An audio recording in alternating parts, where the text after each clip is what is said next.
Yes, correct. Our section in the link comes to the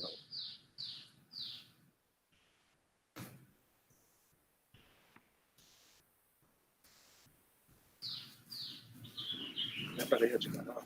எங்க வெளியே வச்சுக்கலாம். ஏன்னா அதை விசிலிங் ஆகாம இருக்கும்.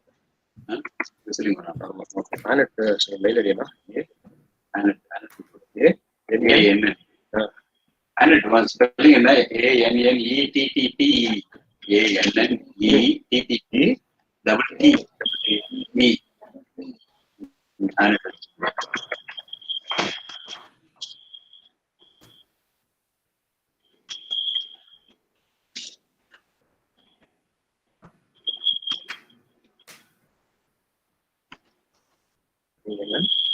double T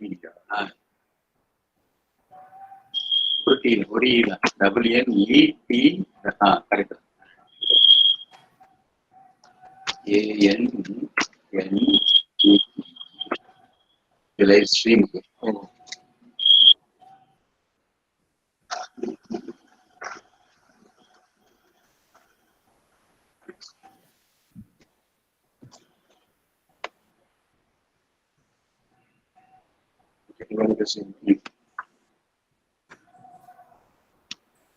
right.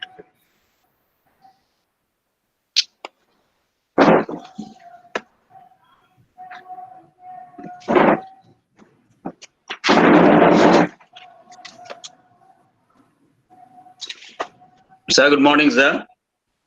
Good morning, sir.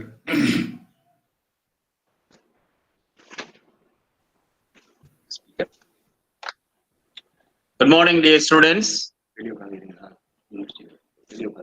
morning, sir. Good morning, sir. Good morning, sir.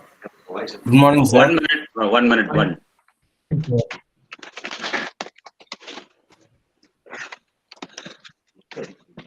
The light on.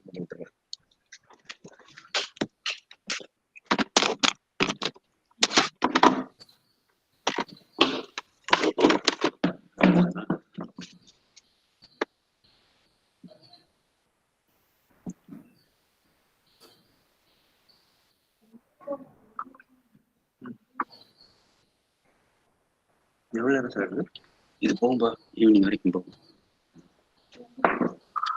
Sir, good morning, sir. Good morning, dear students. First and foremost, I would like to thank Mr. Saravanan Manivel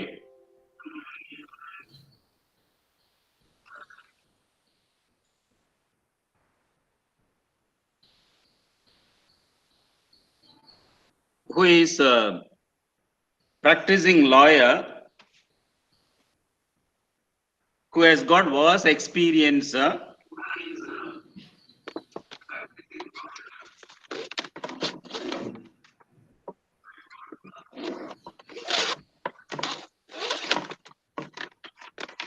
and he is heading presently the legal head for legal and American Oncology Institute, Bangalore. Earlier, he was heading the Health Enterprises Private Limited, Bangalore, from the year 2014 to 2019.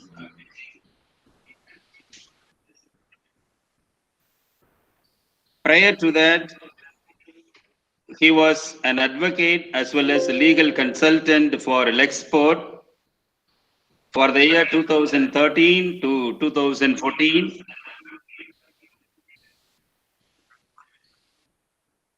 And he was also the Vice President and Deputy General Counsel of MAFSIS and HP Company during the year 2010-2013. He was also heading the legal at Cambridge Solution Limited in March 2007 to July 2010. He was also the head legal compliances Sanyo India Private Limited, BPL, Bangalore, during the year 2006 March to 2007. He was also holding the post Deputy General Manager for Legal Services and Head of the Department, TAFE, Chennai, for the year 2005 and 2006.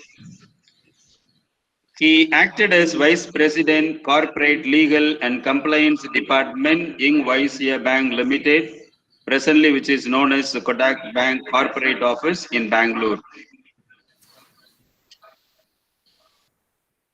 He was the manager for TTK Group Legal Resources, Bangalore TTK Prestige Limited, Healthcare Limited, Sara Lee TTK Limited, TTK Masek Medicals Limited, and TTK Textile Limited for the year 1998 to 2001.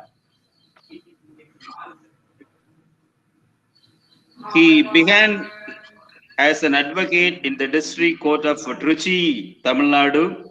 So basically, he hails from Trichy. He studied in Campion Anglo-Indian Higher Secondary School till the 10th standard. Then for the +1 and +2, he went on to ER Higher Secondary School, Trichy. He is an athlete. See, most of his time he spent in St. Joseph's College school ground as well as the college ground. He is the classmate of our Dean, Dr. Jaga Patrick. It is very rare to get professionals during this weekend days, but he is very kind enough to teach and share his experience to our students. Mostly he would be taking 50% of the syllabi in legal aspect of business.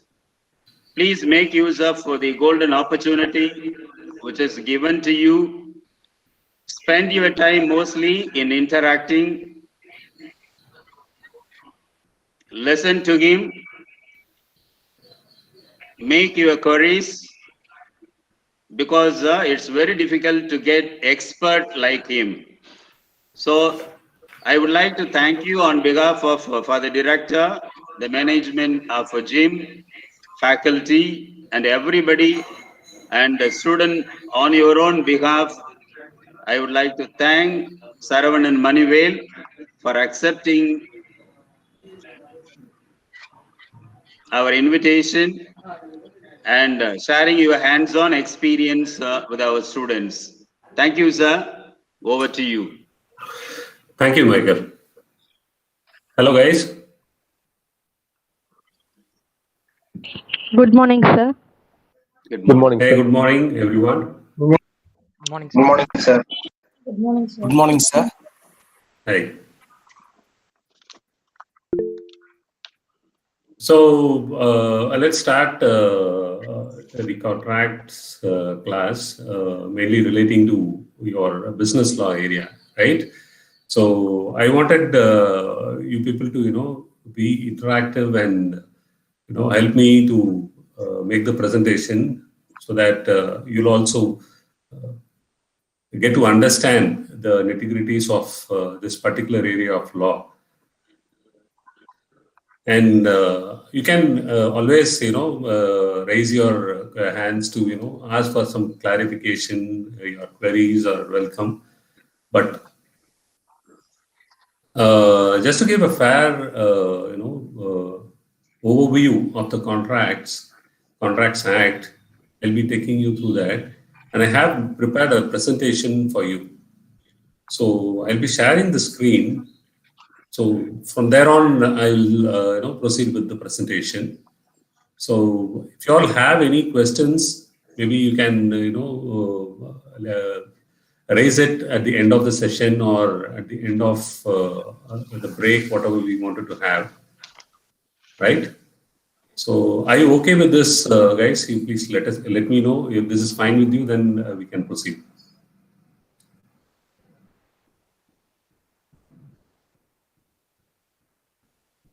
Hello. Yes, sir. Yes, sir. Yeah. Okay, sir.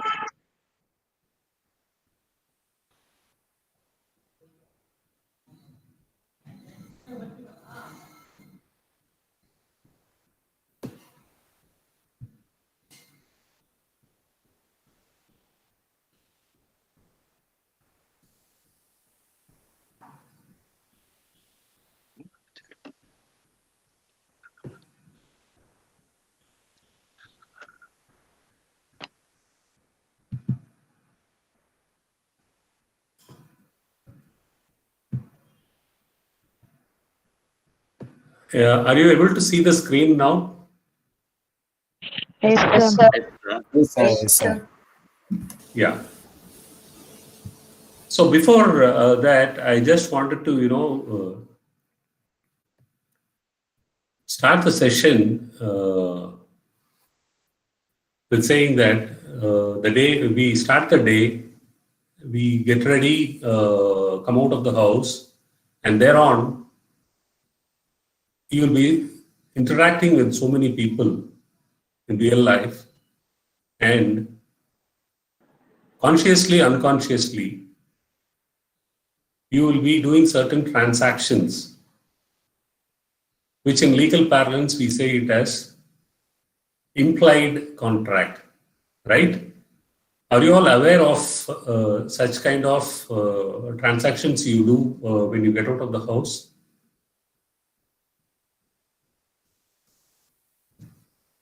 Say yes, no. No, sir. Okay. Let me give you some example. Like when you get out of your house, maybe if you have a two-wheeler to start to the college, you go fill up the petrol, right? And you do a transaction. You pay the money for the petrol, right? So here, the consideration. I'll be using certain languages, some terminologies, which will definitely be useful for your business law course, which you can actually use it in your what is that official communication, because it will be considered a real value, like a professional. You will be recognized as a professional. So, okay, please note down these terminologies which I use. I will highlight it. I'll flag it to you so that you will be able to apply when Sir, it comes. excuse me, sir. Yeah, I think the slide is not visible to the students, sir. is it? Yes, sir. They confirmed it. Yeah, they have posted in the chat box. Yeah, now it is visible, sir. Yes, sir. Now it is ready. Okay. Now it is visible, sir. Okay. I was just giving an introduction to them before I started this one. Okay. Okay, sir. Okay, sir. That's Thank fine. you, sir. Yes, sir. Yes, sir. So the payment, the payment you do for your purchase of petrol, we call it as consideration. Okay. Thereon, you move and you proceed to your college, attend the classes. Similarly, if a person who doesn't have a two-wheeler, he may have to take a bus, a public transport. Okay, and he will board the bus, pay the fare, reach his destination, then he will attend the class, right? This is how it goes. So everyday transaction, I was referring to that the moment you get out of your house, you will start doing certain transaction, which in legal parlance we call it as contract. Okay, so contract starts from there. It need not be in writing always. It can be unwritten also. Okay, so I'll just introduction. I'll just give you a bit of a history of how law of contract evolved. As a British colony, India as a British colony, we adopted the English law, and of course, the contracts was part of it. And India adopted the same pattern what international law applies. So there are two legal systems. I just wanted to give a bit of a history to this. One is common law legal system, and there is a civil law legal system. we, as a British colony, what we had inherited from the British, we follow the common law system, which means we rely on the precedents. One, there will be a law, theoretically, and the precedents set by the judges, we follow that system. And this is the common law system, what we practice. The other system is the civil law. Many parts of the country, many parts in other countries, they follow this civil law system, which primarily says it is going to be followed as per the books, as per the act. They don't really take this precedence very seriously. So these are the two systems very commonly applied across the globe. And there are other laws also, like when it comes to the Middle East and other Islamic countries, they have their own religious laws, okay, which you are all aware of. So basically, there are two popular legal systems, which, as I mentioned, it is common law and civil law. Of course, under the arbitration, international arbitration, this religious law also adopt this international arbitration because they will have to do certain international transactions. Correct? So that's how it is. So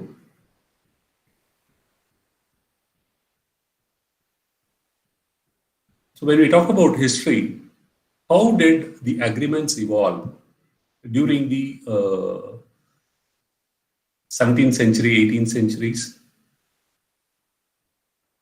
Writ of debt. When you do an agreement relating to loan or credit, they call it as a writ of debt. Anything related to properties, transfer of properties, they called it as a writ of covenant. And anything other than that, if it is relating to quasi contracts or for anything else, they call it as writ of trespass. And if it is a general breach, they call it as a writ of deceit. Okay, so I also wanted to tell you that this contract law was part of law of tort. Tort is a civil rule. From there, contract law was carved out of this tort. So, certain terminologies used here, like misfeasance, malfeasance, nonfeasance, assumpspit, quid pro quo, etc. So, from the slide, you can understand what is misfeasance. Just give me a second.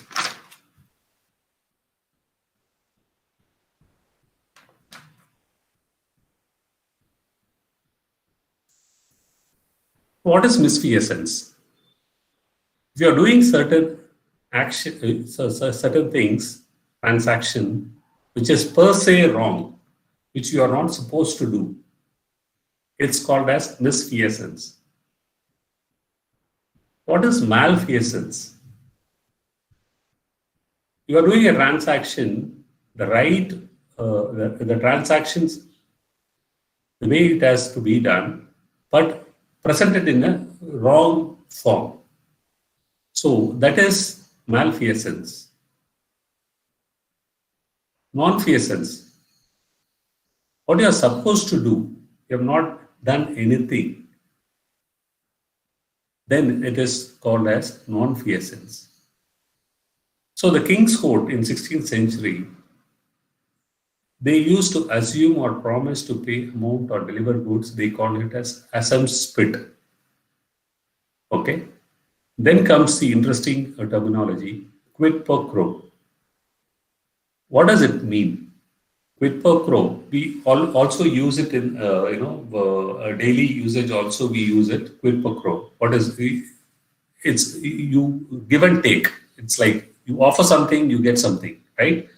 So a favor for a favor. So it's where the contract starts. So India codified this contract law in 1872. That's the reason we mention it Indian Contract Act 1872.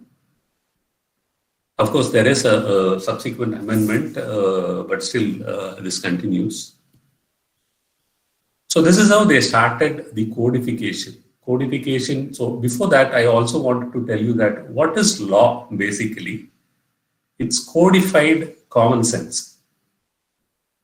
As you all know, that it's codified common sense. Put it, presented in black and white. So that's how I see law as.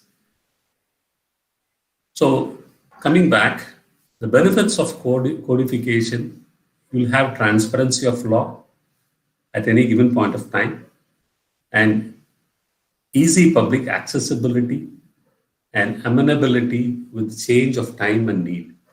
So these are the benefits of codification. So that's how it started.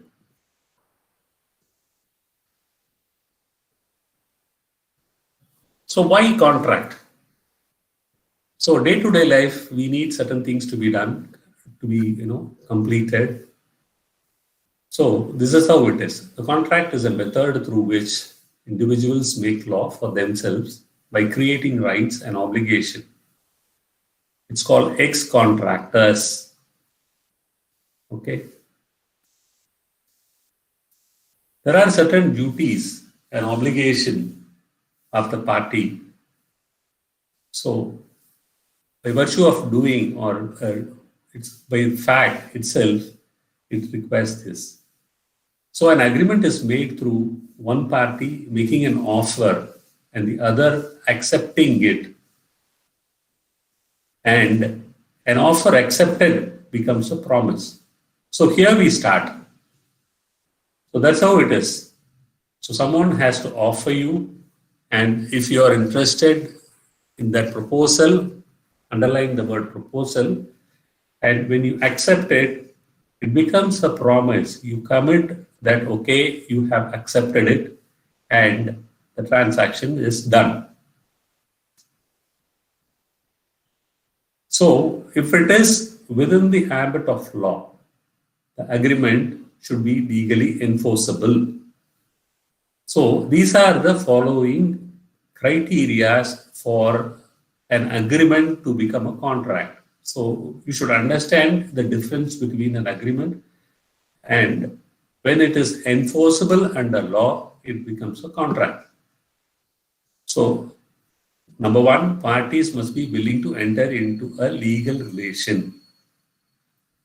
Then parties must be competent to enter into a contract that results in legally enforceable rights, duties, and obligation. I'll come back to you on the underscored, points like competent, legal relation, and all in the upcoming slides. Can you follow this closely so that you will be able to relate it in the future definitions when we go to the definition sections. So parties must have given free consent to the terms of the contract. There should be a lawful object and consideration. It should not be against the public policy or morality. Agreement is not otherwise void in the eyes of law. I guess you should have gathered a fair view of what exactly the contract means is. So here are the terminologies which we will be using quite often in contract law. So it starts with proposal. What does proposal mean? Do you all have, by the way, do you all have your contracts book with you right now? the business law students?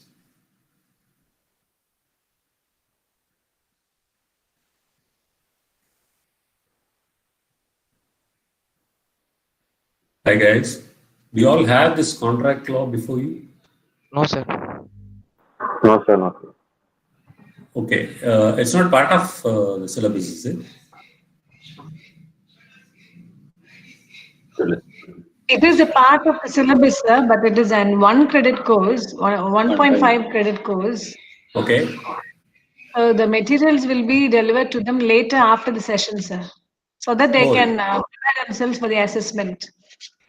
okay, right. So you can start from here, the terminologies what we will be using in the contract law. When I say contract law, it refers to business. So it's applied equally. So it starts, every transaction in a contract starts with a proposal. So the definition is all given in the contract law book that will be made available to you, I understand. So you can refer it later. And if you all want, I can share this presentation to you so that you can do it readily. So number one is a proposal has to be given and it has to be accepted by the other party. So I have taken a few case laws, some old case laws which set the trend of contracts. So I'll be referring it in detail in the upcoming slides. So proposal, acceptance, promise, consideration, agreement, contract, etc. will be often used.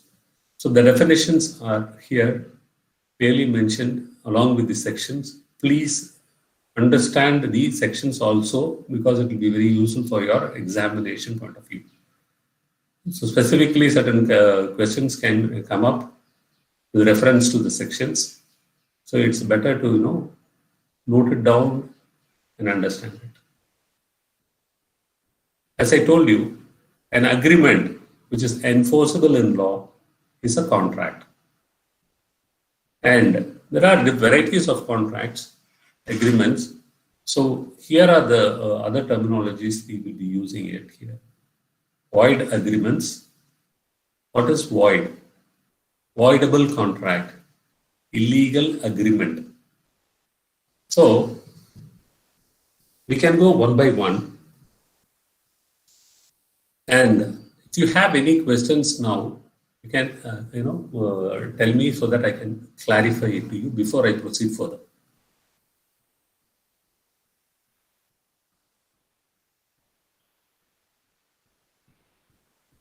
Any questions?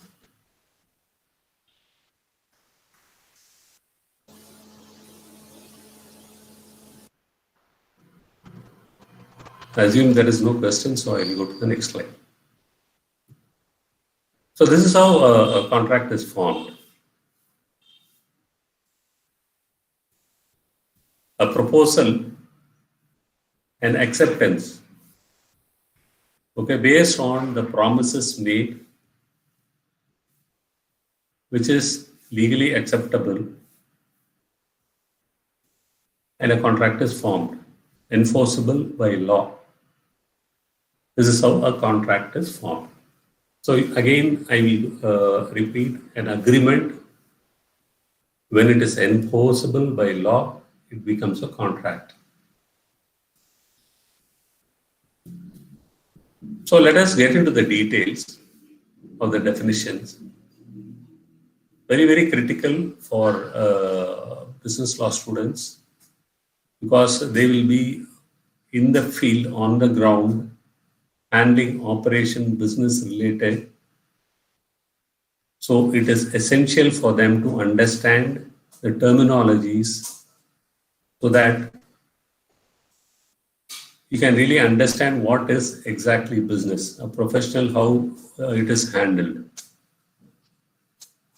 So proposal, to make a proposal, there should be minimum of 2 persons, a proposer to signify his willingness, offers something. Okay? So if it is taken to do something or to abstain from doing, proposal, I just refer the definition here.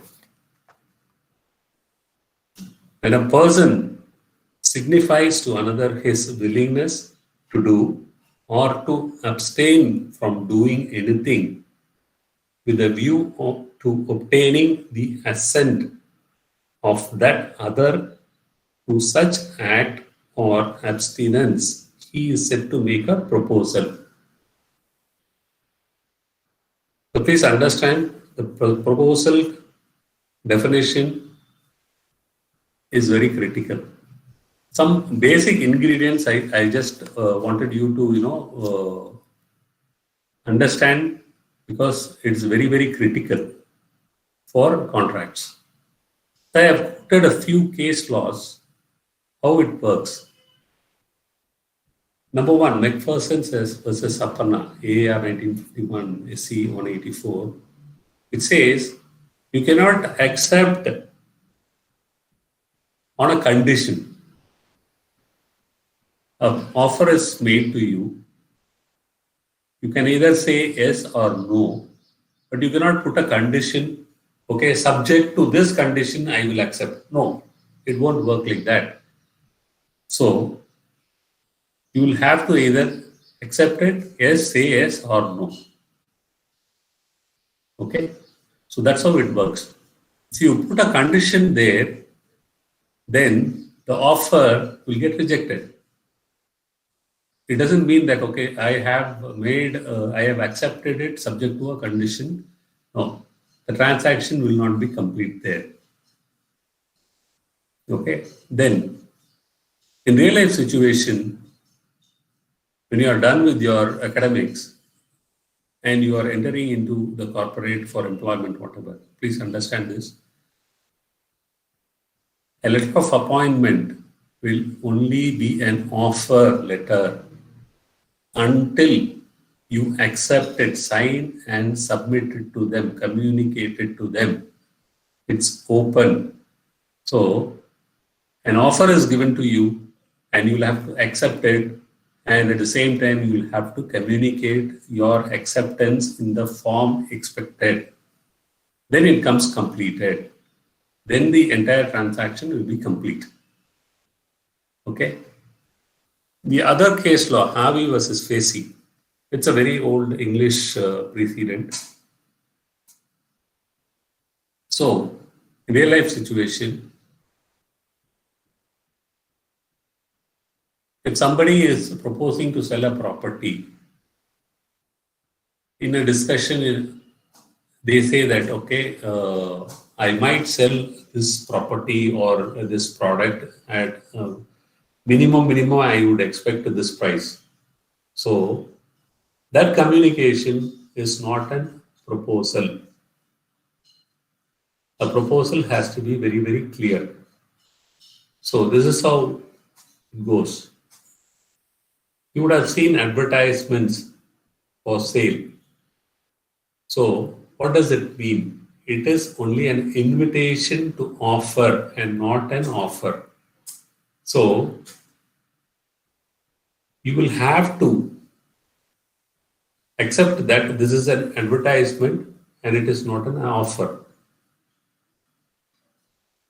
So finally, the offer, as I said before, must be communicated. When a formal offer is given to a person, he has to communicate his acceptance or rejection in the form expected.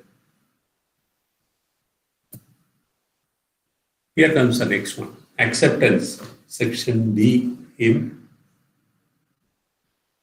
2B. Sorry, it's a typo.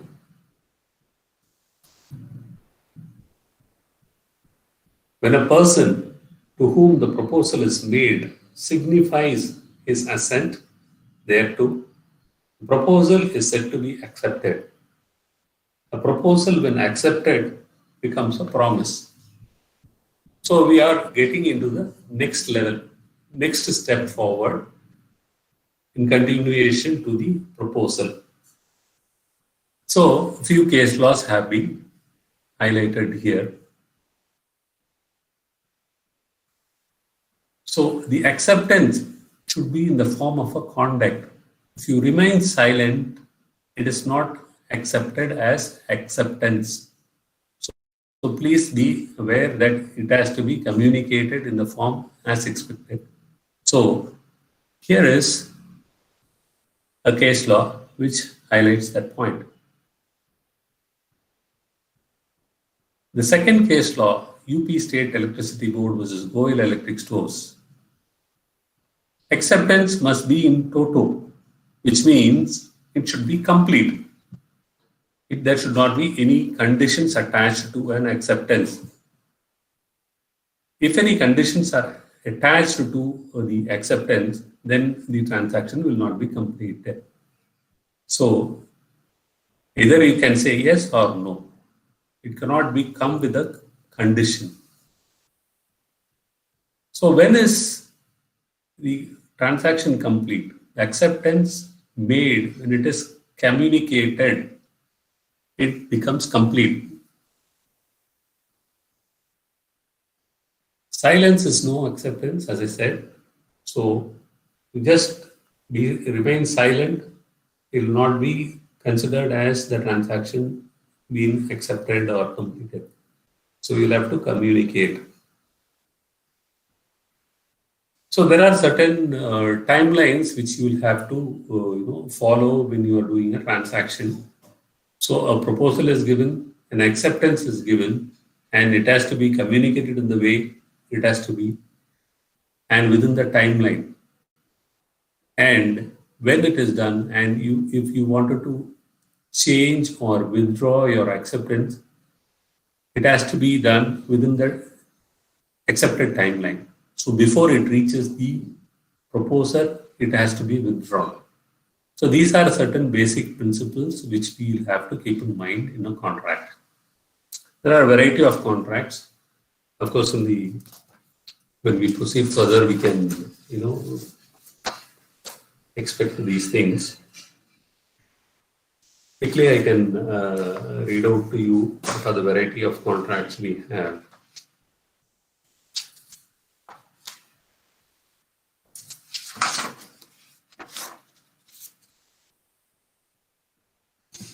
Express contracts, implied contract,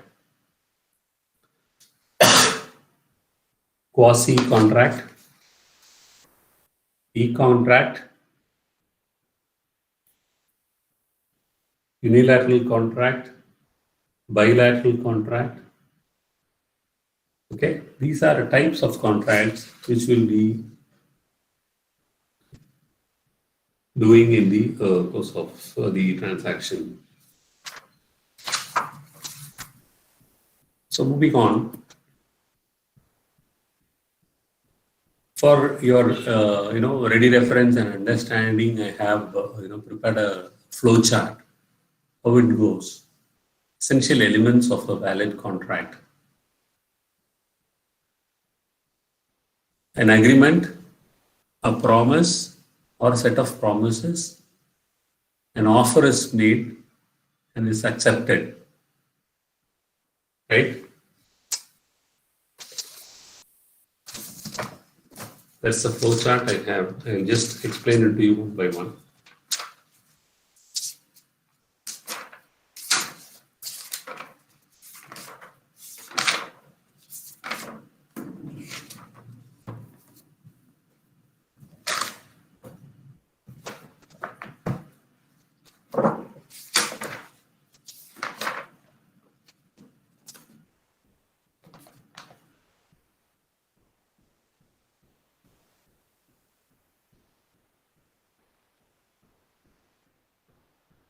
Contract, an agreement enforceable by law.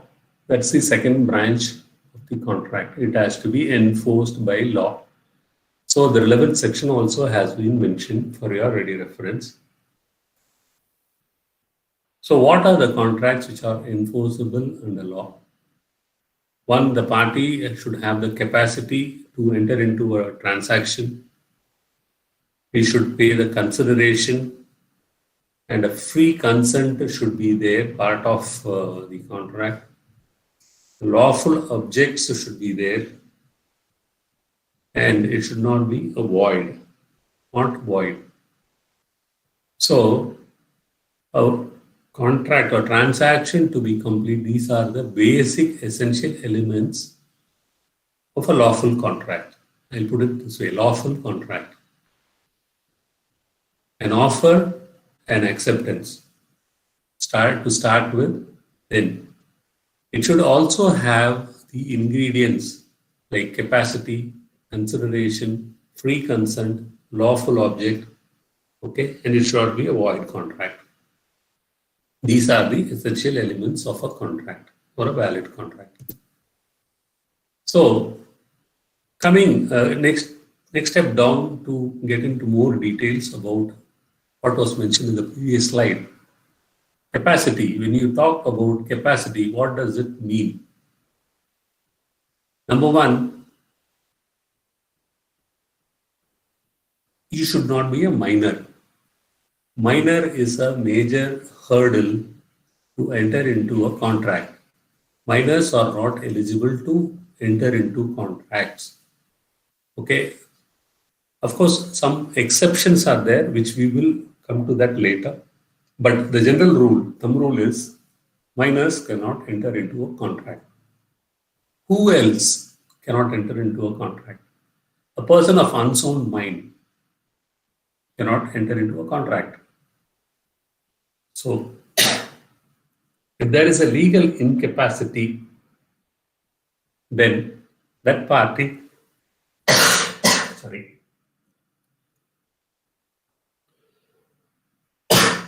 that party will not be in a position to enter into a contract. This is one part, the definition of a capacity. What is free consent? Consent plays a very important role in contract. So, what do you mean by consent? You should say yes or no. It is accepted or not, very clearly. It should come from your heart, I would say. Very clear that this is the proposal offered and you have understood what the transaction is all about, and you give your consent. So not under pressure or not under a compulsion. So a free consent means it has to come without coercion, without undue influence, and it should not be a fraud, and there should not be any misrepresentation or by mistake.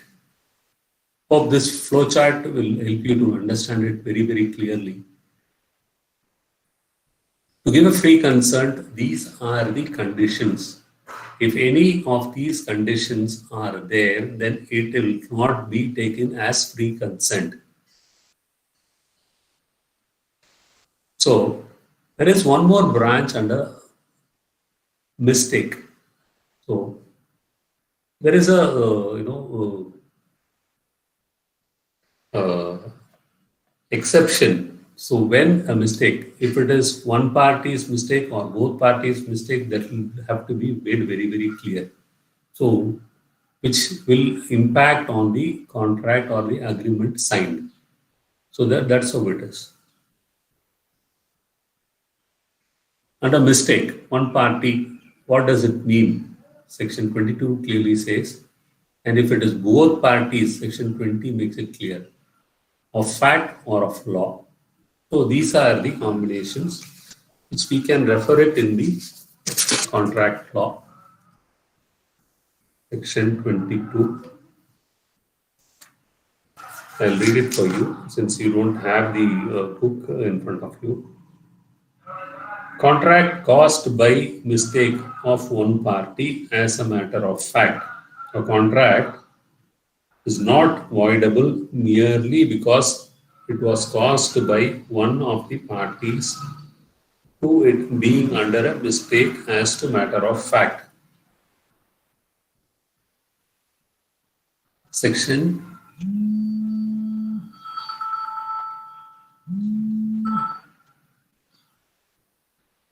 20. Agreement void where both parties are under mistake as to matter of fact. Where both parties of an agreement are under a mistake as to a matter of fact, essential to the agreement is void. So, which means it's not complete, it's not valid. So,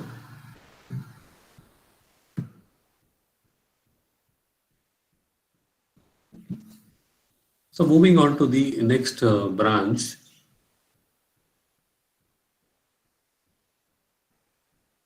So, what are the void contracts under section 20, 26 to 30? If it is in restraint of marriage, restraint of trade, restraint of legal proceedings, ambiguous agreement, these are all void agreements. So, I'll just take a step back and explain to you what is voidable.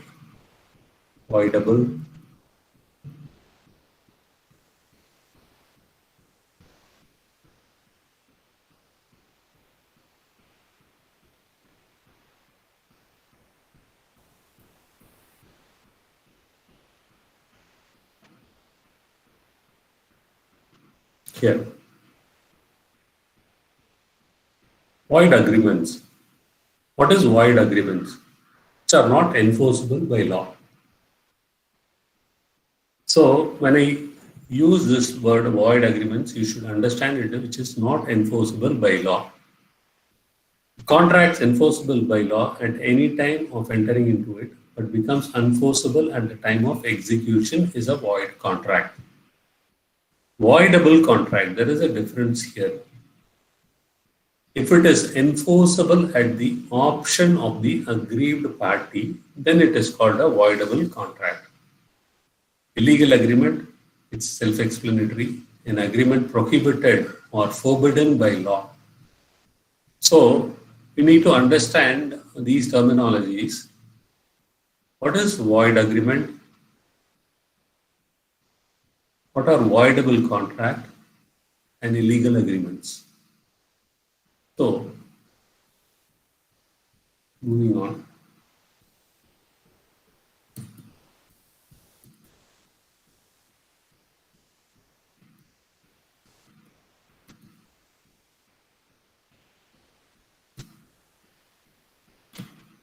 So, why do we need a contract at all? Will be a basic question to everyone. So here it says, as individuals specialize, they become less self-sufficient and more dependent on other goods and services, which they must secure through agreements. This is how it has been framed under this case law. Why do we at all need a contract?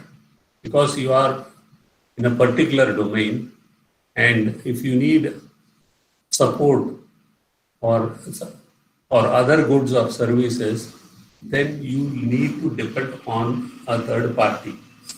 So when you reach that stage, then you will have to have a formal agreement with the other party to do a transaction.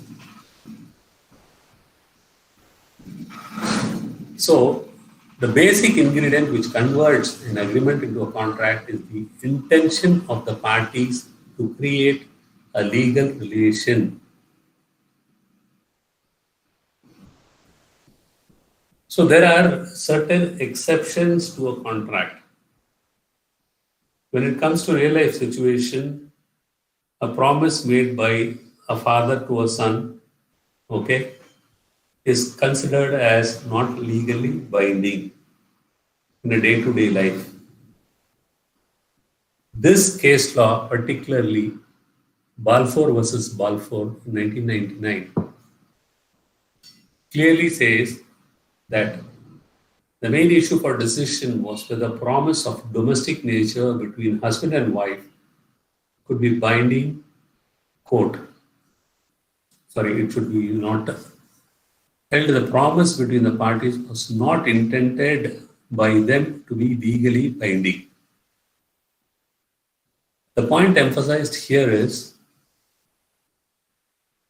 a promise of domestic nature, as I said, in real life situation, between close relations like father, mother, husband, and wife, it's not intended to be legally binding. So,